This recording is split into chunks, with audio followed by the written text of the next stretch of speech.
Hi, this is Mark Shevin with QLS. In this video we will go through the missing, shorted, and incorrect items ticket type.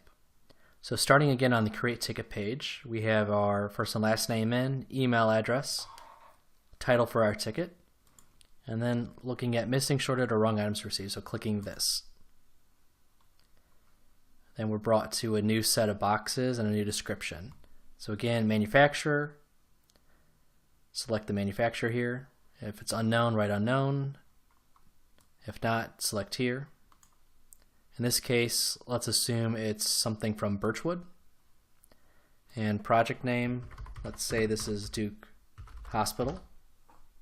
Try to be as descriptive as possible. If you just put Duke, there's a number of projects at Duke, so that wouldn't be that helpful.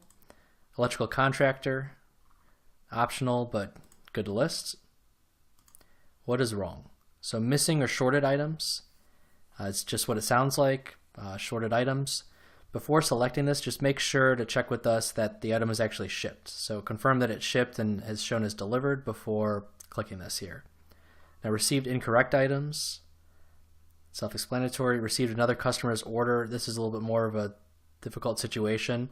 In this case, if you received another customer's order, meaning you see a packing list or a PO number that doesn't match yours or a different company name, try to take as many pictures of the carton and the packing list as possible. In some cases, that person's order, that person has your order and vice versa. So we can, as soon as we have that info, we can better track that down to get those swapped. Or you may have someone's order that took 6+ weeks to build, and it was just a good courtesy to be able to quickly ship it back out to them.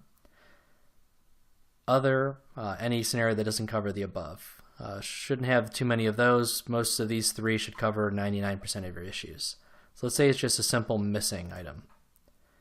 Question is, do you need replacement parts? In some cases, yes. In other cases, you might have already ordered them, or it may be a stock item and you're just looking to have credit here.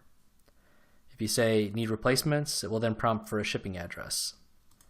If not, then it won't ask for a shipping address. So the shipping address options are same address as original PO. In this case, be careful with a larger order. Let's say that maybe went LTL. There may have been a 24 or 48 hour call ahead. So most missing or shorted items is generally a small number of items, and they would ship via UPS, and UPS or FedEx would not accommodate a call ahead. So just bear that in mind. You're best to go with your branch address or a new address, let's say in the form of the contractor shop. So selecting my branch address for simplicity.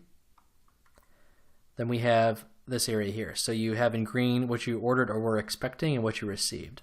So let's say in this one I've got this PO number. I was expecting 50 of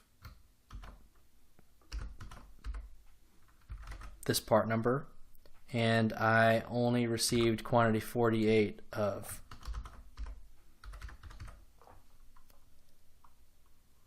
Then we have a little bit more instructions here covering receiving another customer's order. So then here, just write a detailed description of what's wrong. If it's just a shortage, it's self-explanatory, not much need to be written here. If it's another customer's order, try to put as much info as you have, and again, attach pictures.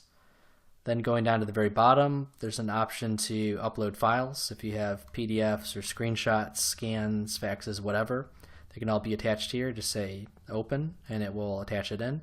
You can also drag and drop them in if you have this window open. When you're all done, click Submit Ticket, and you're all set. Thanks.